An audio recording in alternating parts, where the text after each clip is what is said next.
Morning rush hour had just begun when the first news alert hit local radio. Police are responding to an active scene in Jackson Heights. Residents are urged to stay indoors. At street level, nothing looked unusual. Kids still walk to school. Buses hiss to a stop.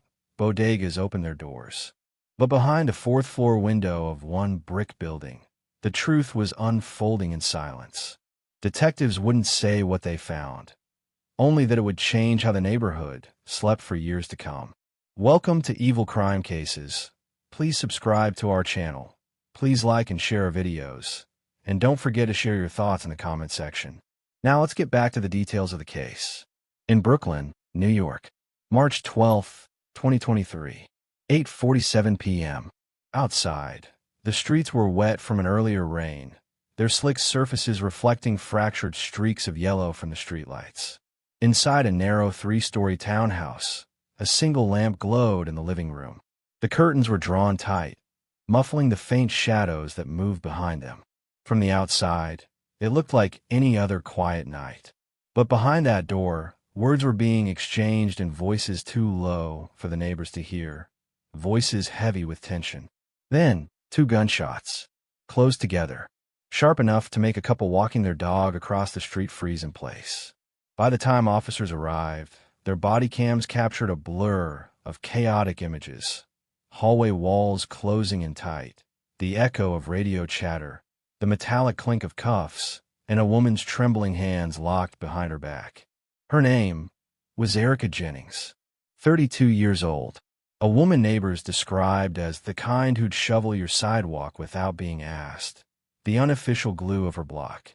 She organized summer cookouts, Sunday dinners, fundraisers for the local youth center. People smiled when they said her name. But that night, her smile was gone, and so were two lives. Two bodies lay on the hardwood floor that night, one male, one female. Between them, a single wedding ring, catching the faintest glint of light from the hallway. Officers marked it as evidence, but to Erica, it was something else entirely. This wasn't just murder. This was personal.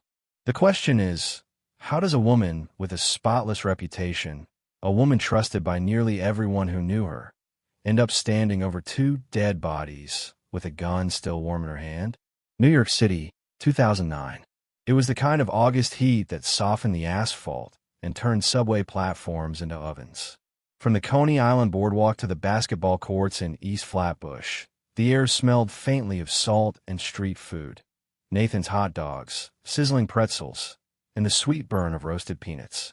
Jed and Andrew had known each other since high school, two young men whose differences somehow locked them together. Andrew was the calm in a storm, clean-cut, dependable, the kind of man who remembered birthdays and never raised his voice. Jed was the opposite. His charm worked like a switch. On, he could light up a room. Off, he could sink it into tension with a single glance.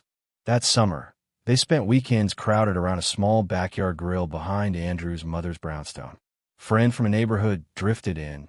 Music played from a tinny speaker, and laughter came easy. To outsiders, it looked perfect. Two best friends, the women they loved, a circle of trust unbroken. But up close, the cracks showed. Jed's girlfriend would arrive late, sunglasses still on, a thin line of tension between her brows. Andrew noticed how Jed's arm would tighten around her waist in public, too tight. And yet, 10 minutes later, Jed would be the life of the party, flipping burgers and telling stories that had everyone in stitches. One humid night in early September, after most of the guests had gone, Andrew found Jed alone on the porch, nursing a beer.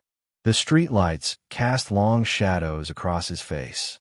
"She's been talking about having a baby," Jed said flatly, staring at the bottle in his hands. Andrew smiled. "That's good news, man." "Right." Jed looked up, his eyes sharp and unreadable. "I'm not ready for that. Hell, I don't even know if she's the one." He didn't say it cruelly, just matter of fact. But there was something in his tone, a finality, a door closing. Andrew felt it before he understood it. Later, as Andrew walked home, he replayed the words. It wasn't just "I'm not ready." It was "I'm not staying." And though he didn't know it yet, That night was the first small tear in the fabric of loyalty between them, a tear that, in time, would split wide enough to change everything. Then on October 14th, 2021, the morning begins like any other for Erica. Coffee cooling on the counter, her phone buzzing with a reminder to pay the water bill. She has no idea that, miles away, her husband's oldest friend is seconds from death. By noon, the news reaches her through a phone call she will never forget, a shaky voice from Jed's crew, telling her that Andrew, his closest friend since high school, has fallen from the fourth floor of a construction site. The official autopsy will later confirm it was an accident, a freak slip on wet scaffolding. But in that moment, all Erica hears is Jed's sharp inhale, followed by silence. At Andrew's funeral, Erica sees something she hasn't seen in years, her husband openly weeping. Not the restrained, guarded man she's grown used to, but someone gutted by loss. His hands shake as he places a single white rose on Andrew's casket. In the weeks that follow, Jed's grief takes on a shape Erica doesn't fully recognize. He begins visiting Danielle Cole, Andrew's widow, under the guise of checking in and helping with errands. At first, Erica admires his loyalty. She even encourages it, believing this is what decent men do when tragedy strikes. He brings Danielle's children small gifts, fixes a leaky faucet, mows her lawn without being asked.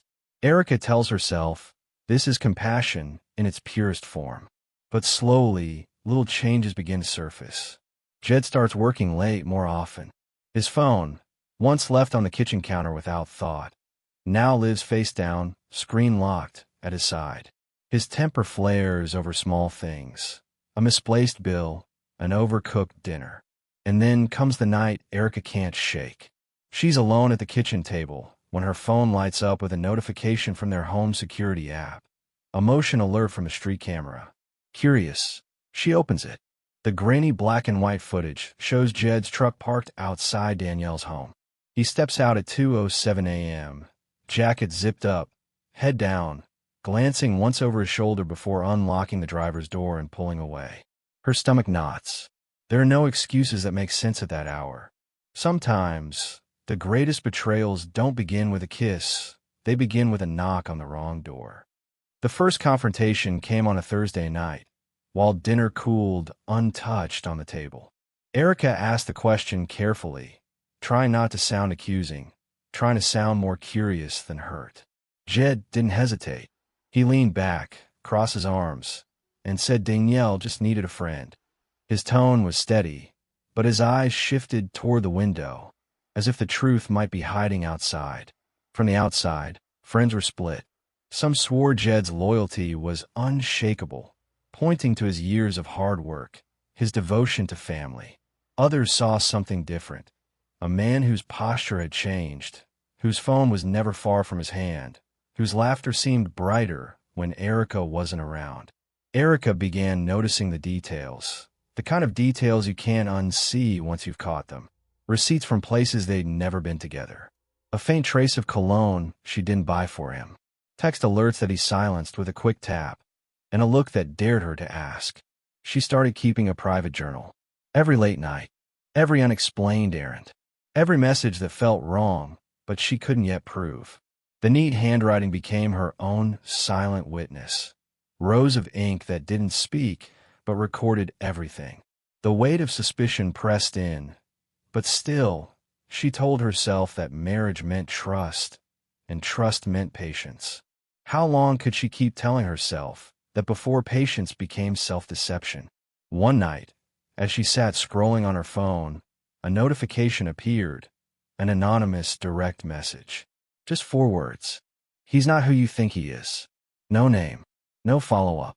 Just the kind of message that steals your breath and leaves you staring at a glowing screen, wondering if you've just been handed the first thread of a truth you're not ready to pull. Erica doesn't sleep that night.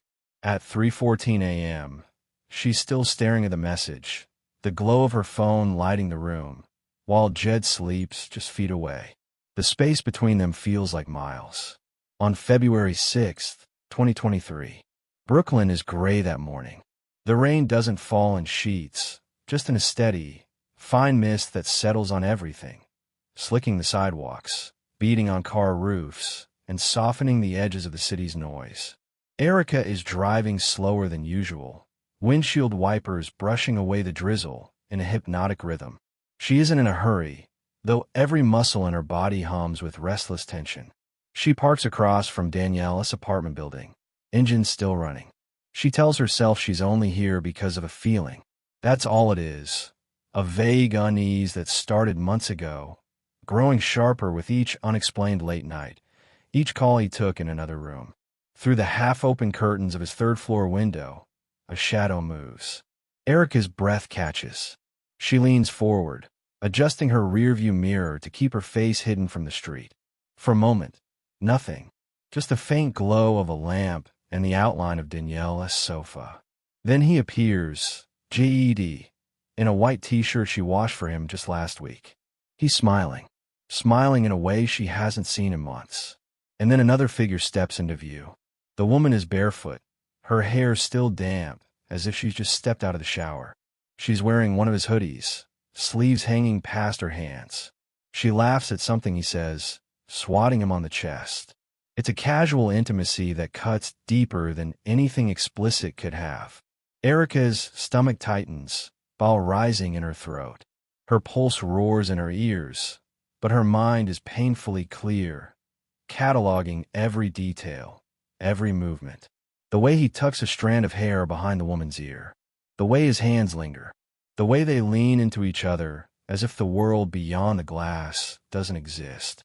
For a second, she almost convinces herself there could be an innocent explanation. Maybe she's a cousin, a friend, someone who needed a place to stay. But then, Jed kisses her. Slow, certain, familiar. The breath leaves Erica's body like someone punched her in the chest. Her fingers curl in a fist so tight her nails dig into her palms. She can feel the sweat on her back, the ache in her jaw from clenching her teeth. In the passenger seat of her car sits a small black purse. Inside, under a folded scarf, is the gun they bought together 2 years ago after a break-in on their block. He insisted she carry it just in case. Today, it feels heavier than it ever has. Her hand hovers over it now, trembling. Not from fear, from rage, from betrayal, from the weight of the truth she can no longer unsee. Erica's phone buzzes on the console. A text from Jed. Working late tonight. Don't wait up. She stares at the glowing screen, then back at the window. Jed and the woman have disappeared deeper into the apartment. The curtains sway, slowly closing, swallowing them from view. Erica stays there a moment longer, rain ticking against the windshield like a clock, counting down to something she can't yet name. Once you see the truth, you can't unsee it. The only question is, what will you do with it? March 12th began with the kind of ordinariness that fools even the most attentive observer. Sunday lights spilled over Brooklyn, thin and gray. The air held a faint bite, the kind that makes you pull your coat a little tighter. Erica moved through the morning as if she were any other woman running errands. Grocery bags in the back seat, a stop at the dry cleaner, a brief chat with a neighbor about the weather. She smiled when required. She laughed once, short, practiced, hollow. But inside, the air was different, a storm without thunder. Every word from her lips was a placeholder, keeping the real words buried. The betrayal had not just wounded her, it had rearranged her. By evening, the temperature had dropped further. At 8:30 p.m., she turned onto Danielle Street. She didn't park right in front of the townhouse. Habit, instinct, or maybe one last attempt at invisibility. The car engine clicked as it cooled. Her fingers curled around the small, cold shape in her purse. She stepped out, steady, not fast, not hesitant. 3 steps up to the door. Her knock was firm, no rhythm, no greeting. The door opened. Danielle's face appeared, eyebrows lifting in surprise. Before words could form, Jed appeared behind her. It was as though the world suddenly sharpened. Colors, sounds, even the shallow breath in Erica's lungs. Witnesses later described voices raised, sharp edges in every sentence. The transcript of neighbor statements suggests words like liar, homewrecker, everything you took. but none could say exactly who said what. The moment collapsed in on itself. Her hand rose. Two sharp cracks split the night. One for Jed, one for Danielle. The sound rang down the street, echoing against brick and glass. Upstairs, children froze in silence, their reality rewritten in an instant. Erica didn't run. She lowered herself into Danielle's couch, the gun on the coffee table, palms resting on her knees. Her breathing slowed, as though she had arrived at the inevitable end of a long, cruel journey. When the police arrived minutes later, they found her exactly like that. Was this the calculated act of a woman who planned each step, or the final, uncontrollable fracture of a heart pushed past its breaking point? By the time the crime scene unit arrived, the street had turned into a strange theater. Yellow tape stretched across driveways. Neighbors gathered behind it, arms folded, whispering in clusters. Some stared at the house as if it might speak. Others avoided looking at it at all. Inside, the air was heavy, thick with the metallic scent of blood, still faintly laced with the acrid tang of gunpowder. Detectives moved slowly, their latex gloves snapping in the quiet. The body of Jed lay at the bottom of the staircase. His position was telling, slumped on his right side, one leg bent awkwardly beneath him, head turned toward the front door as if he had been trying to leave. A forensics photographer circled him, the strobe of the camera briefly illuminating the deep maroon pooling beneath his shoulder. On the wall just above the baseboard, high enough to catch the eye, was a spray of blood, fine and almost mist-like. The lead investigator, Detective Randall, crouched down beside the crime scene analyst. "Angle of the droplets?" he asked quietly. The analyst pointed to a laser trajectory rod, now inserted into the bullet hole in the drywall halfway up the stairs. The rod pointed slightly downward, meaning the shooter had been on the landing when the trigger was pulled. A spent 9mm casing lay on the third step, gleaming under the camera flash. Out on the porch, officers moved from house to house. Some neighbors had heard only the single sharp crack of a gunshot. Others swore they heard shouting first, a man's voice raised, then a woman's voice cutting in. Mrs. Leon, the widow who lived across the street, swore she'd seen Erica standing in the doorway just moments before the shot. She wasn't crying, Mrs. Leon said, her voice trembling. She was just still, like she'd been waiting for something. Another neighbor claimed Jed had been walking up the stairs that night, carrying his coat and phone. Didn't look like he was angry, the man recalled. More like he was trying to get away from an argument. At the station, Erica sat across from Detectives Randall and Pierce. Her wrists were free. She wasn't yet under arrest, but her posture was rigid, her hands resting flat on the metal table. "Tell us what happened tonight," Randall began. Her voice was level, almost unnervingly so. "I shot him," she said, "because I knew if I didn't, he was going to kill me." She did not cry. She did not fidget. She answered every follow-up question with the same steady tone. Where she had been standing, how many times she pulled the trigger, where she'd placed the gun afterward. When Pierce asked why she hadn't tried to run instead, her eyes finally shifted, just slightly, to the corner of the room. "Because I was done running," she said. By New York's law, Erica's claim of self-defense would hinge on whether she had a reasonable belief that deadly force was necessary to prevent imminent death or great bodily harm. But the angle of the shot, the absence of signs of struggle, and the fact that Jed was apparently moving away would complicate that claim. The prosecutor's mind was already racing. A calm confession could be framed as cold premeditation just as easily as justified survival. Back at the house, an officer boxed up the last of the evidence from the master bedroom when something caught his eye, a leather-bound notebook tucked behind a stack of sweaters. The cover was scuffed, the clasp loose. When Randall flipped it open, the handwriting inside was neat but urgent, pages and pages filled with Erica's private thoughts. Dates went back almost 2 years. Some entries were mundane, grocery lists, reminders. Others, darker. "I can't keep living like this.